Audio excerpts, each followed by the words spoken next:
The West was built on promises whispered across 1,000 miles, a promise of land of gold, of a new beginning. For Lara Mae Thompson, the promise was simpler, a husband and a home waiting at the end of the line in Redemption, Arizona. She'd traded the gray skies of Missouri for the brutal sun of the territory, clutching a single photograph and a heart full of carefully tended hope.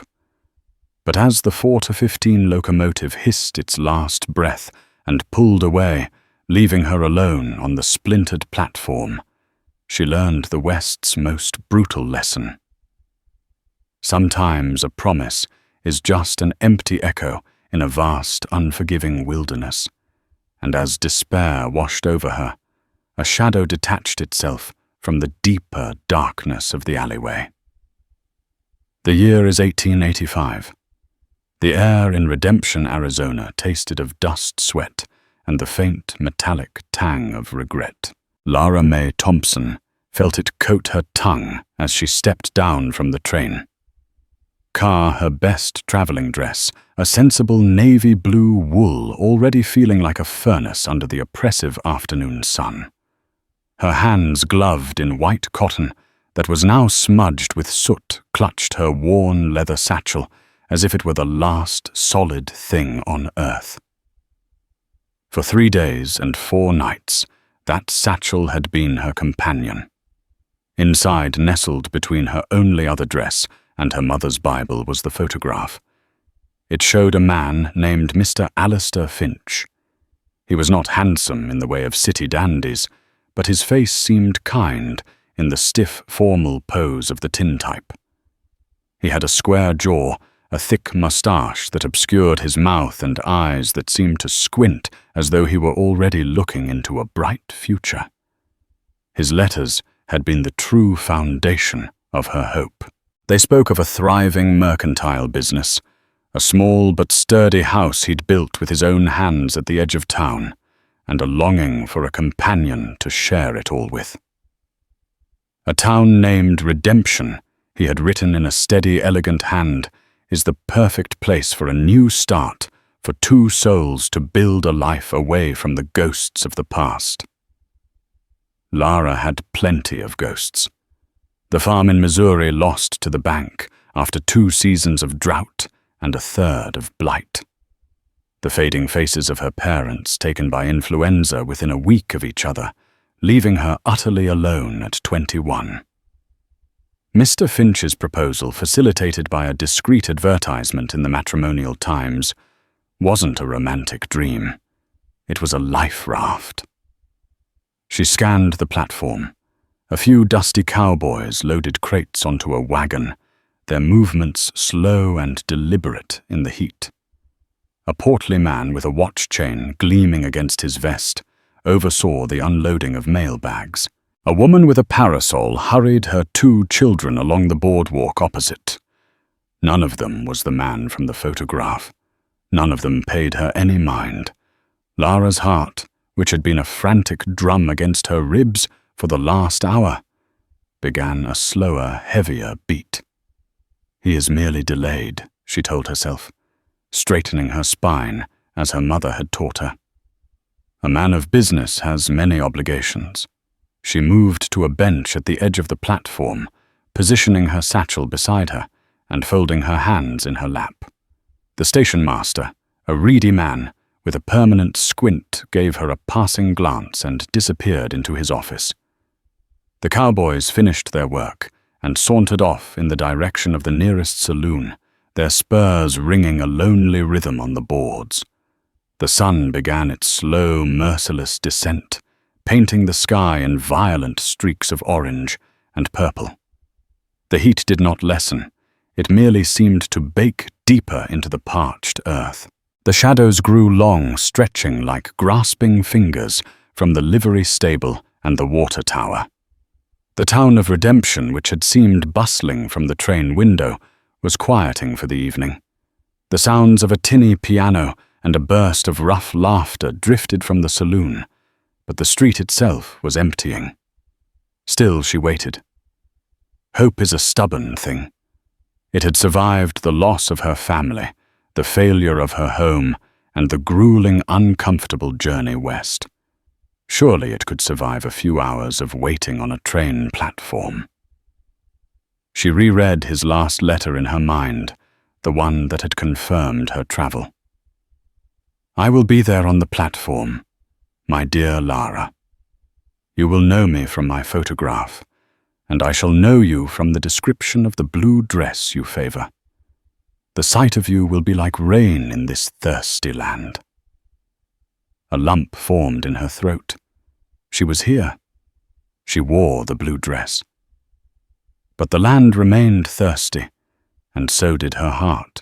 The station master reappeared, locking the door to his office. He saw her still sitting there, a solitary figure in the deepening twilight, and his expression was not one of sympathy, but of weary annoyance. "He ain't comin', miss," he said, his voice flat.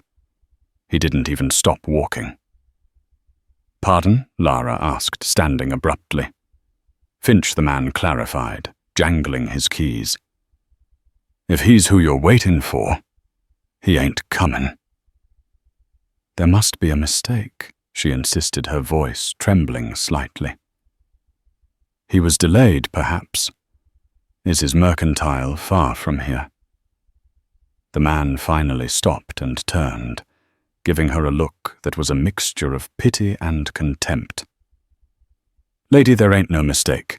Alistair Finch cleared out 3 days ago, took his horse, his saddlebags, and every last dollar he could borrow, beg, or steal from the folks in this town. You ain't the only one he left high and dry." The world tilted. The carefully constructed future she had built in her mind collapsed into dust. The man's words didn't seem real. They were a cruel joke, a story told about someone else. "No," she whispered, shaking her head. "No, he sent for me. He built a house.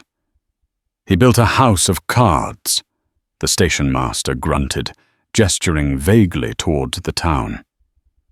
"Sold shares in a silver mine that don't exist.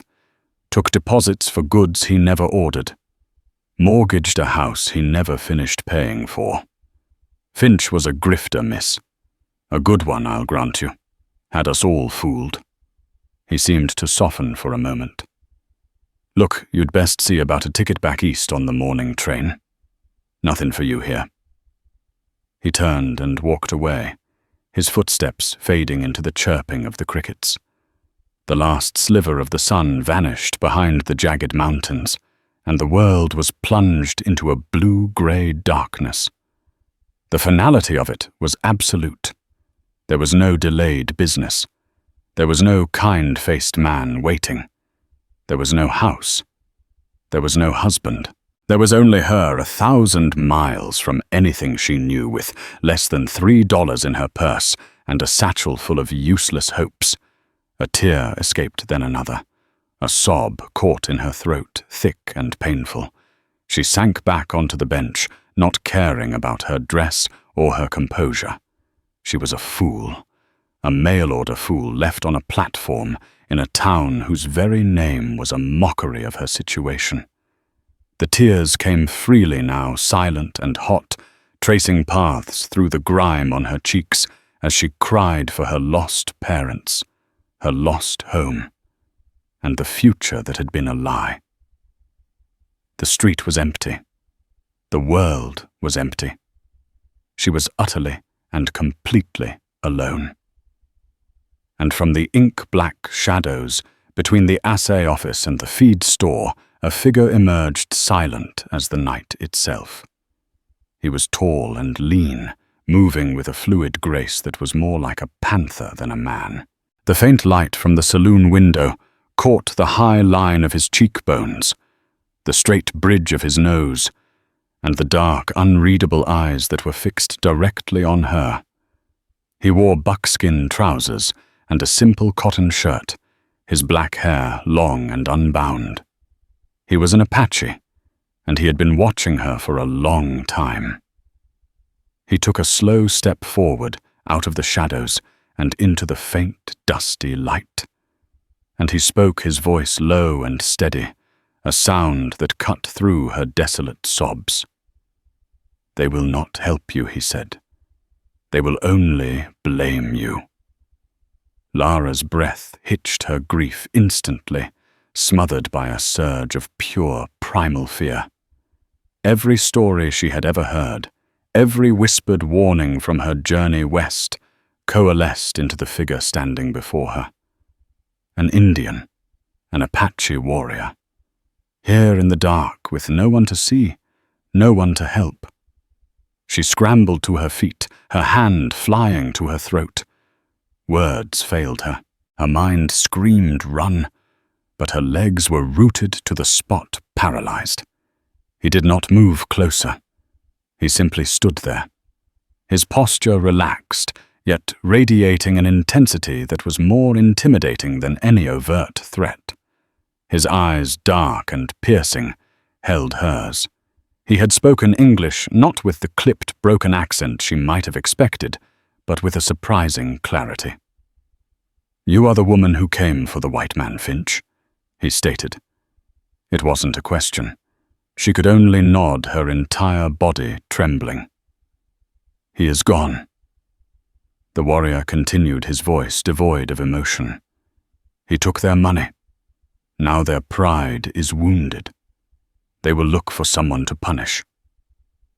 He glanced from her to the saloon, from which the sound of boisterous, angry voices was beginning to spill.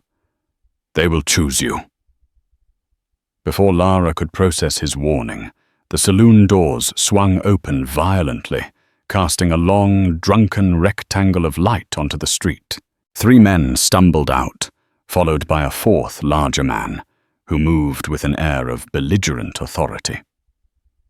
This was Bartholomew Barty Higgins, owner of the Golden Slipper Saloon, and the man who, as Lara would soon learn, had lost the most to Alistair Finch's silver-tongued promises. Higgins was a bear of a man, with a florid face, and a belly that strained the buttons of his silk vest. His eyes, small and porcine, scanned the street and immediately locked onto Lara. "Well, well, well," he boomed, his voice slurring slightly. "Look what the swindler left behind, his little mail-order package." The other men, local ranchers named Peterson and Cobb, snickered and fanned out behind him, their postures menacing. I don't know what you mean," Lara stammered, taking a step back. "Don't play dumb with me, girl," Higgins growled, striding toward her. He stopped a few feet away, close enough that she could smell the whiskey on his breath. "Finch promised me a partnership, took $500 of my money for equipment for that phony mine. Said his refined lady friend from the East was bringing investment capital with her. I'm guessing that's you." "No." "That's not true," Lara cried, horrified. "I have nothing. He deceived me too." "Likely story," Peterson sneered. "You're in on it with him, ain't ya? Came here to help him fleece us all and play the poor abandoned bride when he skipped town." The money, Higgins said, his voice dropping to a dangerous low. Where did he leave it? He wouldn't have left his partner empty-handed. "Where is it?" He took another step, his hand reaching out as if to grab her. Lara flinched back, her heart hammering against her ribs. She was trapped. These men weren't interested in the truth. They had already written their own story, and she was the villain. It was then that the sheriff appeared, drawn by the commotion. Sheriff Brody was a lanky man, older than the others, with a weary face and a mustache that seemed to droop with the weight of his office. "Now, Barty," he said, his tone placating. "Let's just calm down. This is a matter for the law." "The law?" Higgins spat, turning on the sheriff. "You let Finch slip right through your fingers, Brody. This woman is an accomplice. She knows where our money is. I want answers, and you'll get them in the morning in my office, Brody insisted, though he looked uncertain. He glanced at Lara, his expression a mixture of duty and exhaustion. Miss, you'll need to come with me, for your own protection. But Lara saw the way Higgins looked at the sheriff, with contempt, not respect. She saw the way the other men flexed their hands. Protection in a jail cell felt more like a soul waiting for the zookeeper to lose the key. And then a new voice cut through the tension, low and sharp as flint. She will not go with you. Every head swiveled toward the source of the voice. The Apache warrior had moved from the shadows of the alley to the edge of the platform. He stood with his arms crossed, a silent, unnerving sentinel. His presence seemed to change the very air, charging it with a wild, unpredictable energy. Higgins' florid face darkened with rage. What in the hell is this? Get back to the reservation, you heathen. This ain't your concern. The warrior's eyes narrowed, but his posture didn't change.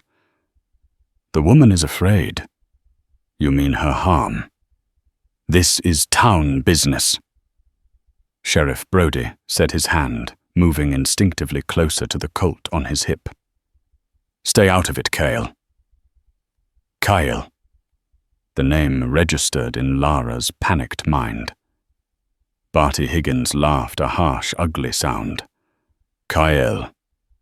Don't you listen to him, Brody. He's an outcast from his own people. A man with no tribe has no say in the affairs of decent folk. He turned his attention back to the warrior. You want to play the hero? There's a rope in my stable that'll fit your neck, just as well as it'll fit Finch's if we ever find him. The threat hung in the air, thick and vile. Lara looked from Higgins's hateful face to the sheriff's wavering authority, and then to Kyle. He was one man against four, one of whom was the law. Yet he was the only one who seemed to truly see her desperation. Kyle's gaze flickered to Lara for a fraction of a second. It was an unspoken question, a choice. In that moment, Lara made a decision born not of logic, but of pure instinct. The men in front of her offered a tainted justice at best and a violent end at worst. They saw her as a conspirator or a purse. This stranger, this outcast named Kyle, saw her as a person in peril. Before anyone could react, Kyle moved. He was not fast in a panicked, scurrying way. He was fluid, economical. He flowed from the platform to the ground, landing silently beside her. He grabbed her arm, not roughly, but with a firm, undeniable strength. Come, he said, his voice low and urgent. And without a second thought, Lara ran with him. Hey, Higgins roared. Stop them! Sheriff Brody drew his pistol, but hesitated. Halt! In the name of the law. Kyle didn't even look back. He pulled Lara with him away from the main street, plunging into the narrow, dark gap between the assayer's office and the feed store, the very alley from which he had emerged. It was a labyrinth of crates, barrels, and discarded junk. Behind them, they could hear the clumsy, enraged pursuit of Higgins and his men, their heavy boots thudding on the hard-packed earth. They were running into the black, unforgiving wilderness, a terrified mail-order bride and an Apache outcast with a posse of angry townsmen hot on their heels. The town of Redemption was now behind them, its false promise replaced by a very real threat. Lara's fate was now tied to the silent stranger who held her arm, a man who was just as much an outsider as she was. The night had no mercy. The darkness beyond the faint glow of redemption was absolute, a suffocating blanket of black. Lara stumbled her city shoes, catching on rocks and roots she couldn't see. The thin wool of her dress snagged on thorny bushes, tearing with a sound that seemed impossibly loud in the silence. Her lungs burned each breath, a ragged gasp. Kael's grip on her arm was the only thing that kept her upright.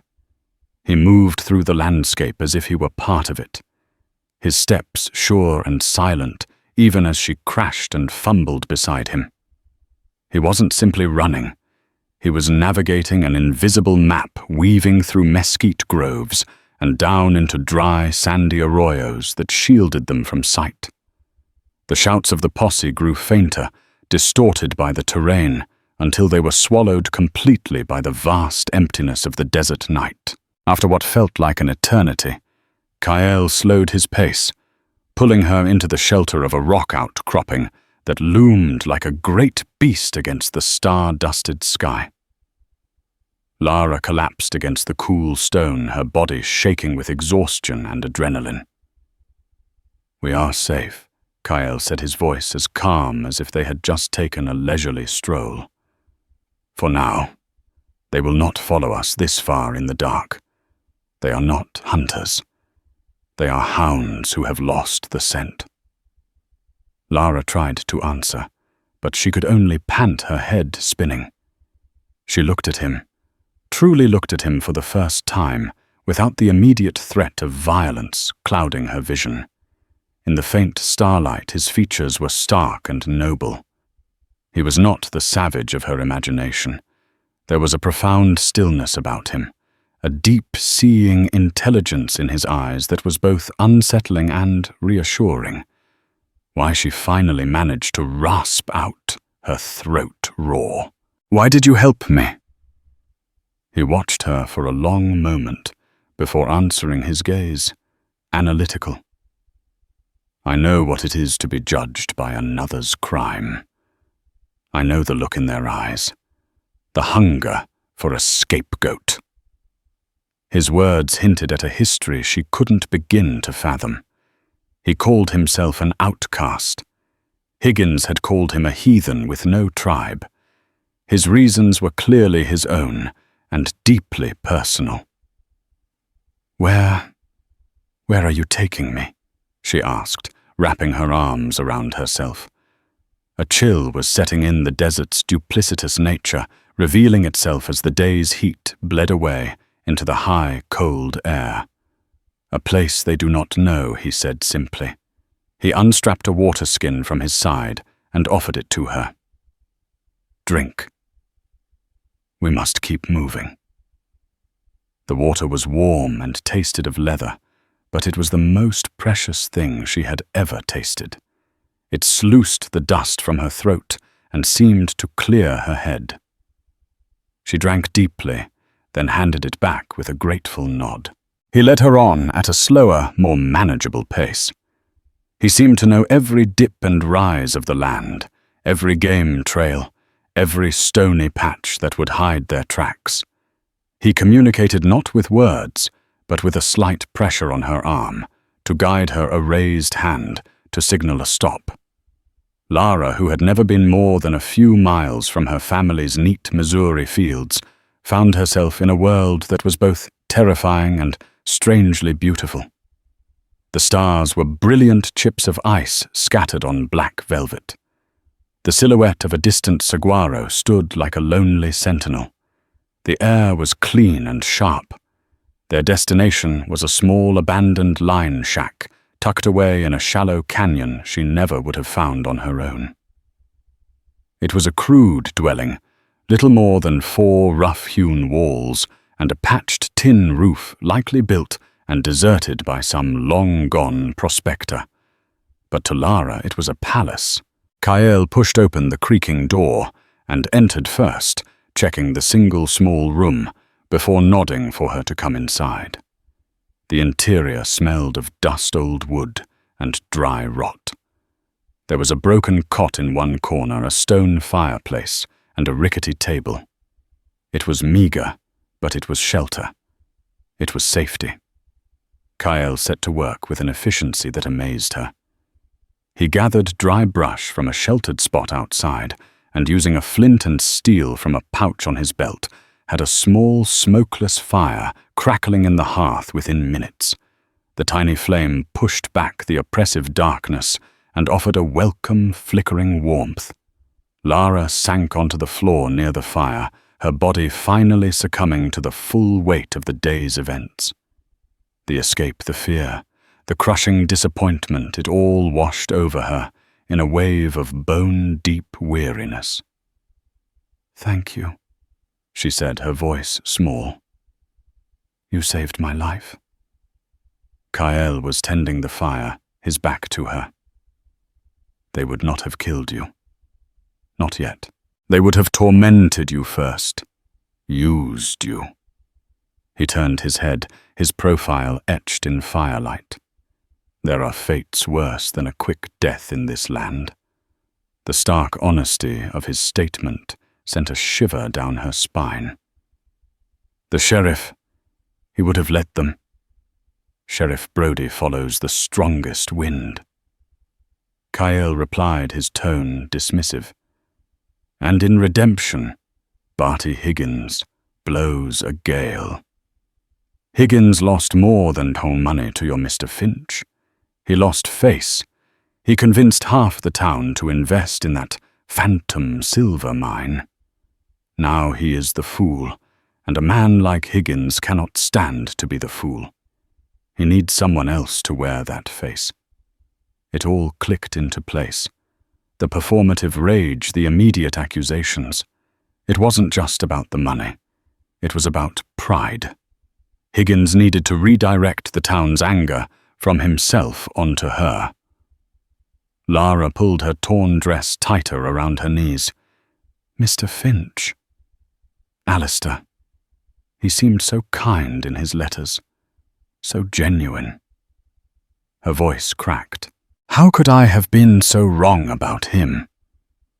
"Words on paper are cheap," Kael said, his gaze fixed on the flames.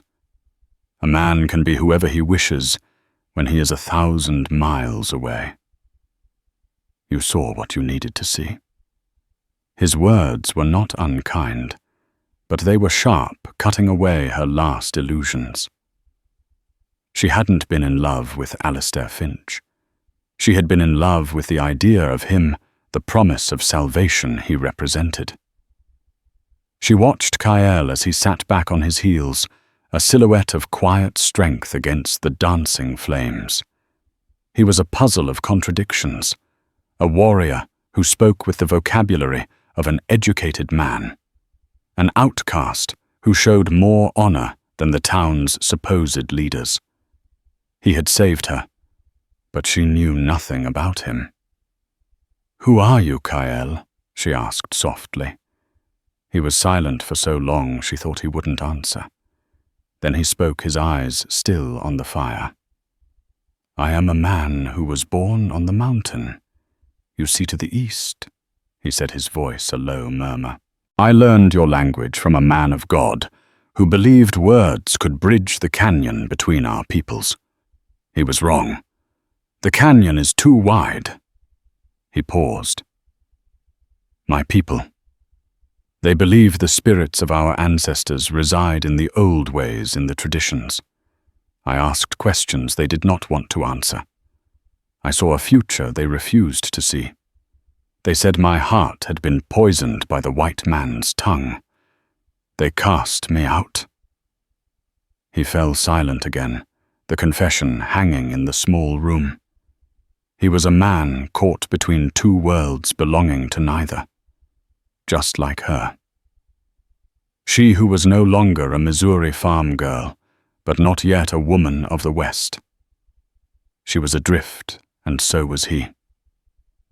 In the flickering light of a stranger's fire, in a derelict shack in the middle of the vast, uncaring desert, Lara Mae Thompson felt the first fragile stirring of a connection far more real and profound than any she had ever read in a letter. Dawn broke over redemption, not with the gentle blush of a Missouri morning, but with a fierce white-hot glare that scoured the dusty street. At the Golden Slipper Saloon, Barty Higgins was nursing a pounding head and a festering rage.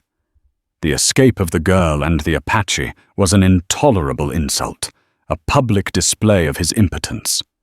"He made a fool of me," Brody Higgins roared, slamming his meaty fist on the bar. The few early morning drinkers flinched. "Made a fool of us all. First Finch, now this redskin whelp, and Finch's little harlot." Sheriff Brody sipped his lukewarm coffee, his face a mask of weary resignation. "Calm yourself, Barty. We'll find her. The desert ain't forgiving to a woman in a town dress, find her." Higgins scoffed. "She's with Kyle. He knows that land better than a rattler knows its own den. He could hide her for a month." "No. We ain't just going to find her. We're going to hunt them. We're forming a posse. We ride today." "On what charge?" Brody asked, his voice flat. "She hasn't broken any law. She's a material witness in a fraud case who fled the law. She's consorting with a hostile. I'll give you all the charges you need," Higgins snarled. "Besides, this ain't about your law books, Brody. This is about sending a message. We don't let outsiders and savages mock this town and get away with it. People are looking to me. They want their money back, or they want blood. I intend to give them one or the other." Brody sighed. He knew Higgins was right about one thing: the mood in the town was ugly. The story had already twisted and grown in the telling. Lara Mae Thompson was no longer an abandoned bride. She was a cunning accomplice, a Jezebel, who had used her feminine wiles to help her lover fleece the good people of redemption, and who now hid in the wilderness with an Apache murderer guarding their stolen loot. The non-existent silver mine had become a treasure trove, and Lara was the key to finding it. "All right, Barty," Brody said, setting his cup down. "You can have your posse. But I'm leading it. We do this by the book. We bring her back for questioning. Kyle too, if he doesn't resist." Higgins smiled a predator's grin. "Oh, he'll resist, Sheriff. I'm counting on it." Across the street at Hemlock's Mercantile, Martha Hemlock was sweeping the boardwalk, her movements brisk and efficient. She was a stern-faced woman in her 50s, a widow who had run the town's general store on her own for a decade. She'd seen men like Barty Higgins before, all bluster and ego. She'd heard the talk the way the story about the new girl had curdled overnight.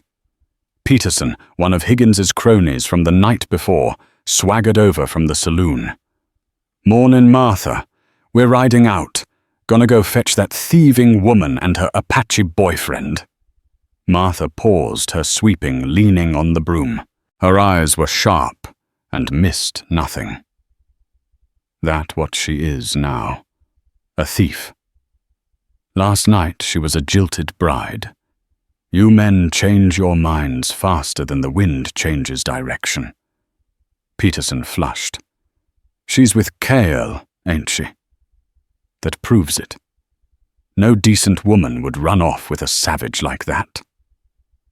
Perhaps Martha said, her voice dry as dust. A decent woman would run with anyone who offered a hand when a mob of drunken bullies was closing in. Did you ever think of that, Henry? Or was all the whiskey sloshing around in your head, drowning out your sense? He sputtered, unable to form a coherent reply, and stalked off to join the others gathering near the livery. Martha watched them go, a grim line tightening her mouth.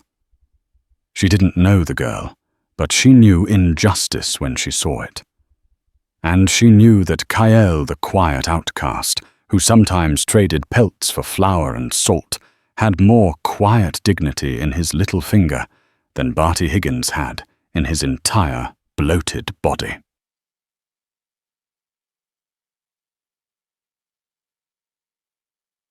Miles away in the quiet canyon, Lara awoke to the smell of roasting rabbit. Her body ached in places she didn't know could ache. She had slept on the hard-packed earth floor, a sleep so deep and exhausted it felt like a brief death. Kael was sitting by the fire, turning a small rabbit on a spit. He had already been out and hunted their breakfast. He glanced over as she sat up, pushing stray hairs from her face. There is water in the skin, and this will be ready soon. The simple domesticity of the scene was surreal. Yesterday, her biggest concern was whether her future husband would like her bonnet. Today, she was a fugitive being fed by an Apache warrior in a derelict shack. "They will be coming for us, won't they?" she asked, her voice raspy with sleep. "Yes," Kael said, not looking up from his task. "Higgins will make sure of it. He will tell them you know where the money is." "But there is no money," she exclaimed in frustration. "The man was a liar and a thief. He left with everything." She paused, a thought striking her. When she and Kael had fled, she had dropped her satchel on the platform. But in the chaos, her fingers had remained clamped around the one thing that had felt important, the photograph of Alistair Finch. She had shoved it into the pocket of her dress. Now she pulled it out, the formal, stiff tintype, the man with the kind, lying eyes. She stared at it with a mixture of anger and shame. How could she have been so blind? Kael finished with the rabbit and handed her a portion on a piece of clean bark. As she ate the savory, gamey meat, she kept looking at the photograph. It was all she had left of her monumental mistake. The backing of the tintype was a simple piece of pressed card, slightly loose in its metal frame. Idly, she worked at it with her thumbnail. It was foolish, a nervous habit, but she couldn't stop. Then she felt it, a slight thickness, a section of the card that was not uniform. Her fingers stilled. Her heart began to beat faster. Carefully, she worked the card free of the frame. It was two pieces glued together inexpertly at the edges. Using her nail, she pried them apart. Tucked between the two layers was a small folded piece of paper. It wasn't a letter. It was a slip from a ledger book covered in a tight, spidery script. It was a list of names and figures. Peterson, 50 Alzor. Cobb, $75. Hemlock, 20 Ahur. And at the bottom, a much larger entry. BH, $500. Final partnership payment for land claim survey. Next to it, in a different, hastier script, was a scrawled note, "Higgins gets greedy."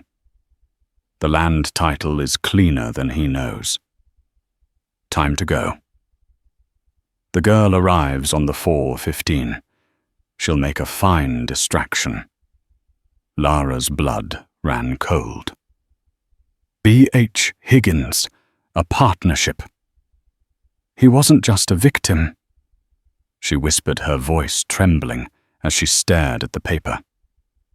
Higgins. He was in on it. Kael stopped eating and looked at her, his dark eyes sharp and focused.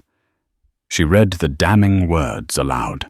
Alistair Finch hadn't just swindled Barty Higgins.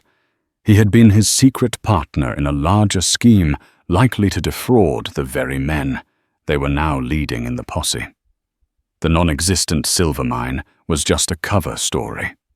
The real prize was a land claim, and Finch, it seemed, had double-crossed his partner and fled with everything, leaving Lara to be the fine distraction. Kael took the paper from her shaking hand and read it himself. A grim understanding settled on his features. The land claim, he said, his voice low and intense. I know the one. North of here. The old surveyor called it Whisper Canyon. My people say the spirits of the wind speak there. His gaze grew distant, troubled. It is sacred ground. Suddenly, this was no longer just about a swindle. It was about sacred land, a secret partnership and a conspiracy that ran to the very heart of the town. Lara was not just a distraction. She was a loose end. And Higgins wasn't just a vengeful fool. He was a co-conspirator, desperate to bury the truth. And now they had the proof. "He's not hunting us to get his money back," Lara said, the terrible realization dawning. "He's hunting us to silence us."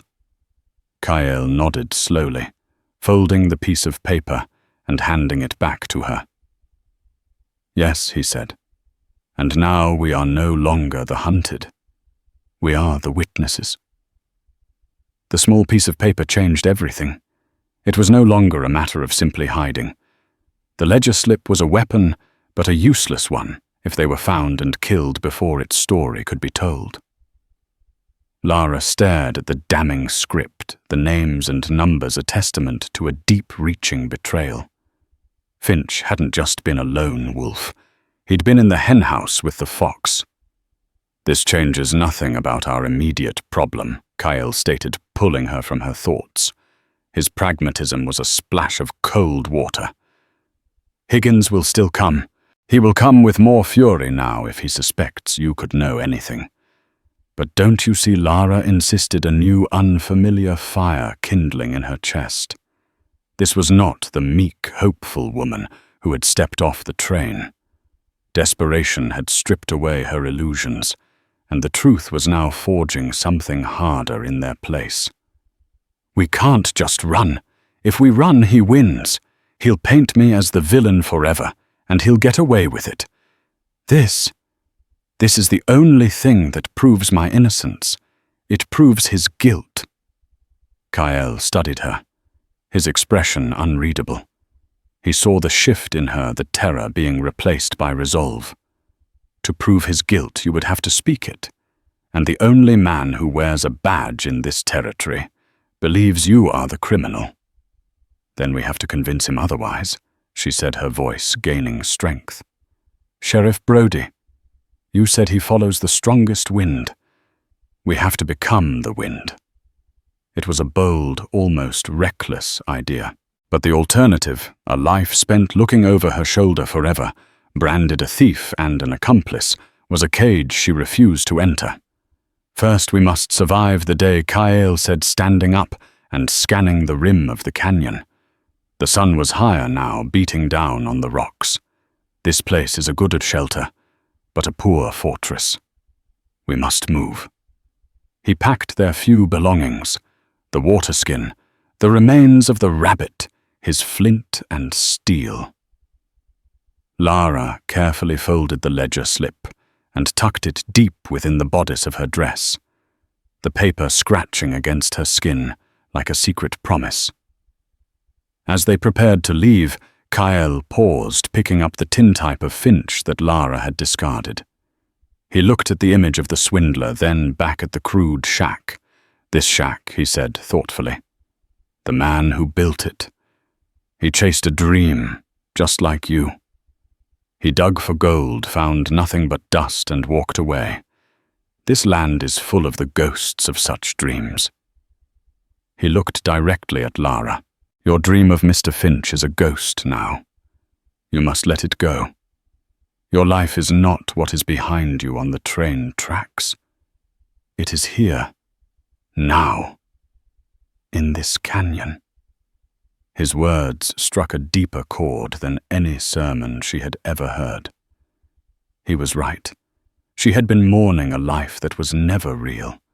Her survival depended on embracing the terrifying reality of her present. She nodded a silent acknowledgement of his wisdom. He led her out of the canyon, not back toward redemption, but deeper into the wilderness. His plan was not to flee aimlessly, but to use the land itself as an ally. He took her through terrain that would be brutal for a posse on horseback, narrow, winding ravines, and steep, shale-covered slopes.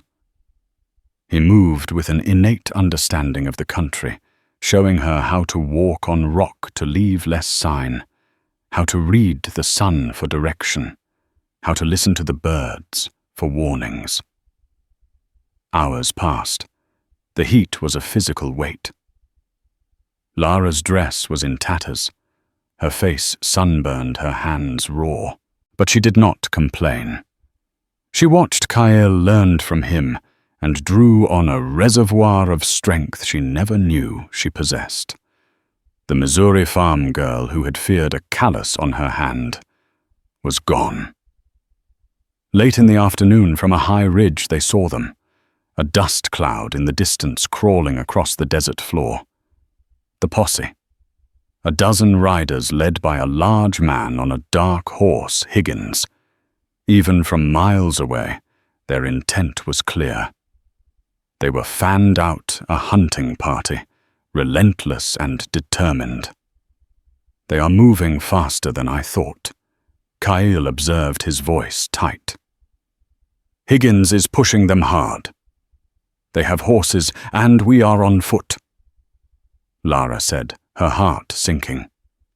They will find us. They will find our trail.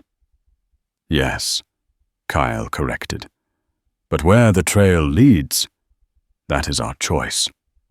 He looked north, his gaze fixed on a series of jagged, imposing rock formations. Whisper Canyon, the land from the ledger. You want to go there? Lara asked, aghast. Toward the very thing he's trying to protect. A wolf does not expect the rabbit to run toward its den, Kale explained. Higgins will think we are fleeing south toward the Mexican border or east toward the next territory. He will not expect us to go to the heart of his secret. And that land, I know it. Every cave, every ledge, every echo. On horseback they are strong. In the narrow passages of that canyon, their horses will be a liability. There we will be the stronger ones. It was a daring, terrifying gamble, to walk into the lion's den. But she trusted him. His logic was the logic of the wild, a world away from the drawing-room sensibilities she had been raised with, but it rang true. All right, she said, her voice steady. We go to Whisper Canyon. As they turned north, Kyle paused and looked back at the approaching dust cloud. A strange, hard light entered his eyes. There is more, he said, his voice dropping low, taking on a tone of somber history. That land, Whisper Canyon. It was where my grandfather's camp was, many seasons ago, before the white men came in numbers. A government surveyor came much like your Finch. He spoke of peace. He shared his food. And then he returned with soldiers. They said my people had broken a treaty that was never made. They burned the camp. Many died. His gaze was now locked on some point in the past, a memory that still burned. My father was just a boy. He survived by hiding in the very caves I will take you to. Higgins is not the first man to bleed for that land, and Finch is not the first liar to walk it. Lara was speechless. Kyle's connection to this conflict was deeper than she could have imagined. This wasn't just about her or Finch or Higgins's greed. It was about a wound in the land itself, a history of betrayal that was now repeating itself. Kyle wasn't just helping a stranger. He was confronting a ghost from his own past. The ledger slip in her dress suddenly felt heavier imbued with the weight of this history. It was no longer just a proof of fraud. It was a chance at a different kind of justice, a reckoning for more than just stolen money. Their journey to Whisper Canyon was now a pilgrimage, a desperate gambit to unearth a legacy of lies. Whisper Canyon was aptly named. The wind sighted through its narrow passages, creating a constant mournful murmur that sounded like ancient secrets being told just beyond the edge of hearing. The walls were sheer rust-colored rock, carved by millennia of wind and water into twisting corridors and hidden alcoves. It was a natural fortress, and for Kyle it was home ground. He led Lara deep into the labyrinth to a high ledge, overlooking the main entrance to the canyon. It was a defensible position, accessible by a single narrow trail that was treacherous even on foot. Below the canyon floor was a jumble of boulders and scree. "They will have to dismount here," Kyle said, gesturing to the canyon mouth. "They will come on foot." Higgins, Peterson. Cobb. They are men of the saddle and the saloon. They are not climbers. Lara's nerves were stretched taut as a bowstring. She could hear the posse now, their voices echoing strangely off the canyon walls as they argued about the best way to proceed. The proof of their conspiracy was a lead weight against her heart. It was one thing to possess the truth, another entirely to live long enough to tell it. "What do we do when they come?" she asked, her voice a whisper. "We wait for Brody." Kyle answered, his eyes scanning the men below. "Higgins is the loudest, but Brody wears the badge. He is the one who must be convinced." As Kyle predicted, the posse dismounted, leaving a couple of men with the horses. Higgins, his face purple with exertion and fury, led the charge into the canyon with Sheriff Brody and about 5 other men following. They moved clumsily, their boots slipping on the loose rock. "Spread out." Higgins bellowed, his voice bouncing off the walls. "She's in here somewhere. $100 to the man who finds them." The men began to search their movements, betraying their unease in the confined, echoing space. It was a far cry from an open plains pursuit. Sheriff Brody seemed the most uncomfortable of all. He kept looking up at the high canyon walls, his hand resting on his pistol, his expression deeply troubled.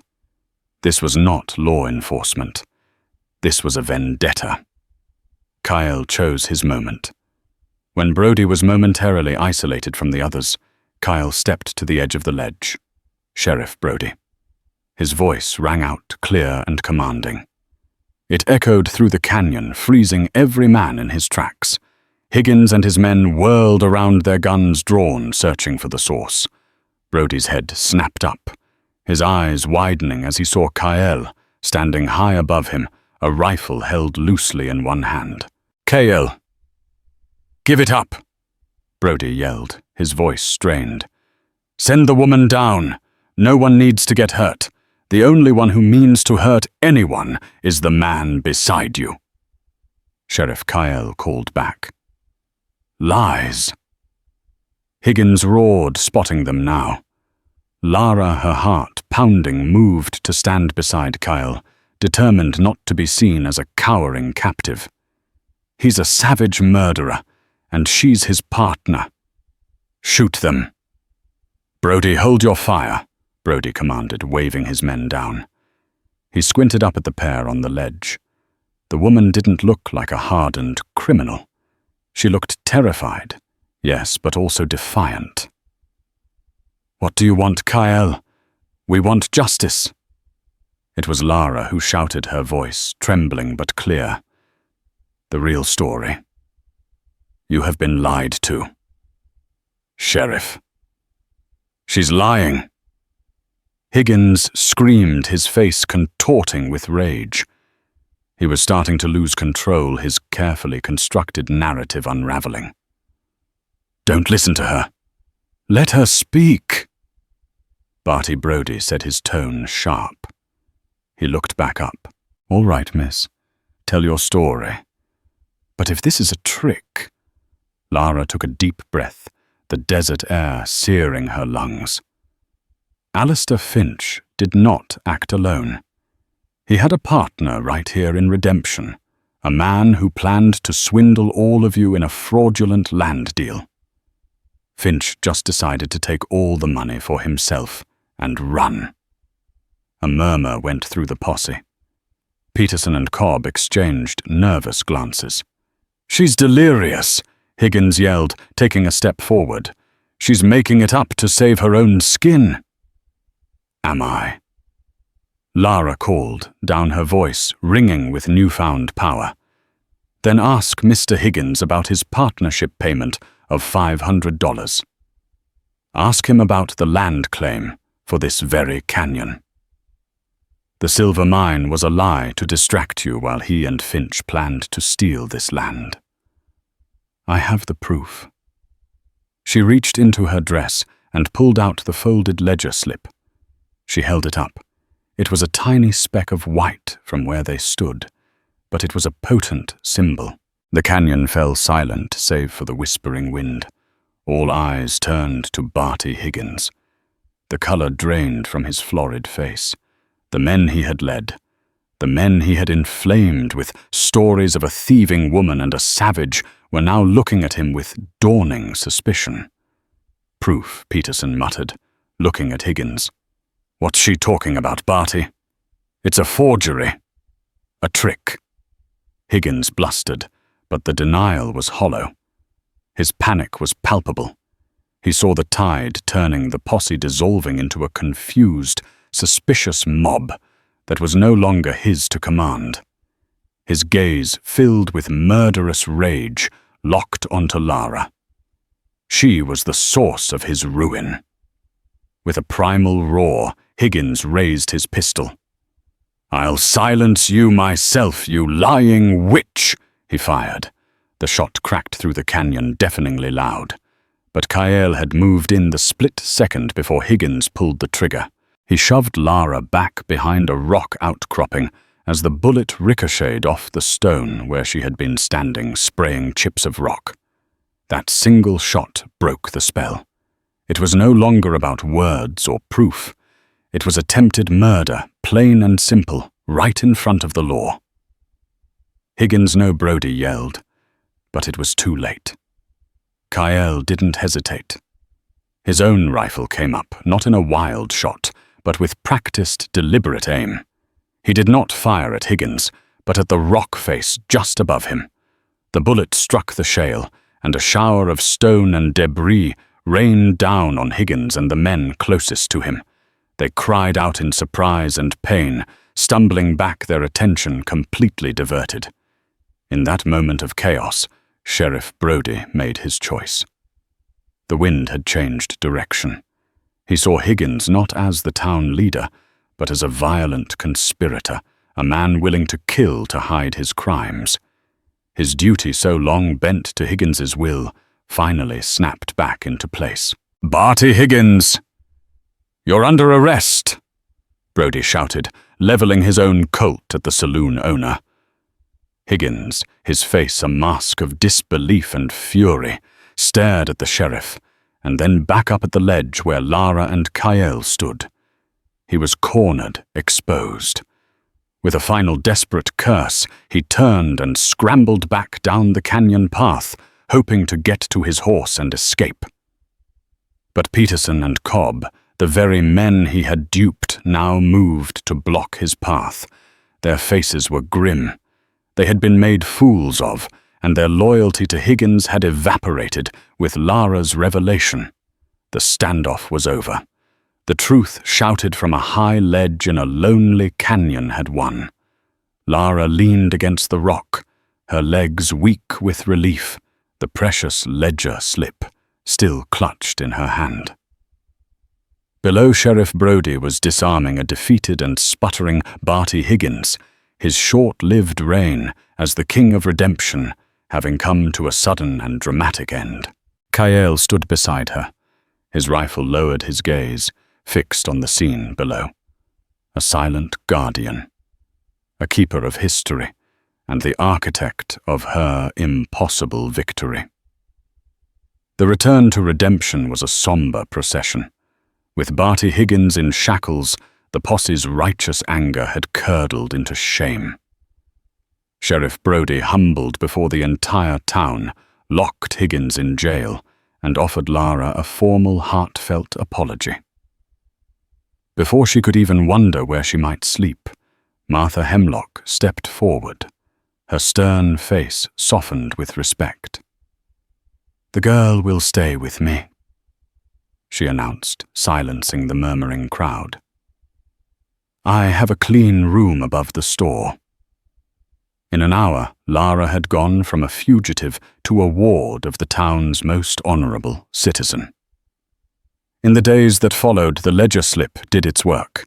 The full sordid truth of the land scheme unraveled, exposing Higgins and finally irrevocably exonerating Lara. She found a quiet purpose helping Martha in the mercantile, the simple honest work a balm to her soul. She was no longer a victim waiting for rescue, but a woman earning her place. One evening, as the sun bled across the horizon, she saw Kyle by the livery stable, his horse packed to leave. Her heart clenched as she walked across the dusty street to meet him. "You're going," she said, her voice quiet.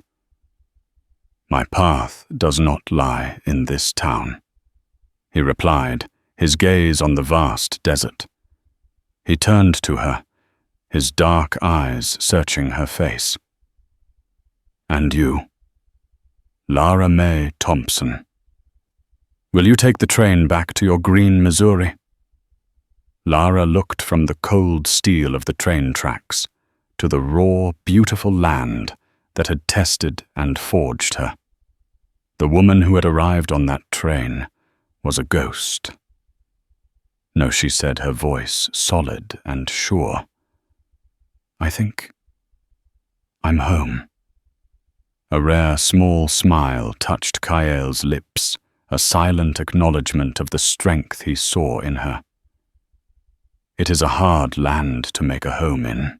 "I'm a fast learner," she replied, a faint smile of her own. He gave a nod of deep respect. "Hodjo Nasha," he said softly. "Walk in beauty." With that final blessing, he mounted his horse and rode away. Not into a romantic sunset, but into the vast twilight of the desert he called home. Lara watched him until he was gone, feeling not a sense of loss, but a quiet, profound peace. He had not abandoned her. He had shown her how to stand on her own. She turned and walked back toward the warm light of the mercantile, no longer a mail-order bride left crying on a platform, but a woman of the West ready to face the dawn. Lara Mae Thompson's story wasn't one of a damsel saved by a knight in shining armor. It was the story of a woman pushed to the absolute edge who discovered that the person she needed to save her was herself. She journeyed west looking for a husband, but found her own courage instead. In the harsh crucible of the Arizona desert, alongside an unlikely ally in the Apache warrior Kyle, she learned that true strength isn't about avoiding hardship, but about facing it with truth as your shield. Her story reminds us that home isn't always the place you were born, but the place you are reborn. If Lara's incredible journey of resilience and the unlikely bond she forged in the heart of the Old West moved you, please show your support. Hit that like button to let us know you enjoyed it. Share this story with someone who loves tales of courage and survival, and most importantly, subscribe to our channel for more true-life dramas from the pages of history. Thank you for listening.